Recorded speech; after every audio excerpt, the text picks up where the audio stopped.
Welcome back to another interesting tutorial about online PDF editor. In this video, I will give you all-in-one text PDF editor online website without any stress. Let me show you how.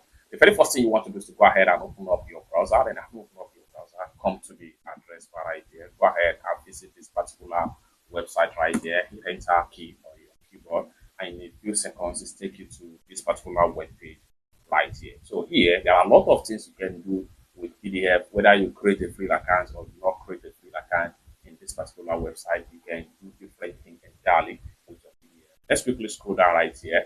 Here, you can annotate your PDF, convert documents from document to different format of PDF, PDF, redact PDF, password your PDF, rotate pages in PDF, delete pages in PDF, unlock PDF, organize pages, etc. There are more tools here as far as this particular website is concerned. You can go ahead and click on tools. This will bring out all available tools, PDF tools right there that you can work with all for free. It's that simple. For more tutorial tips and tips about useful resource like this, consider to subscribe. Thank you so much for watching, and I hope to see you in my next video.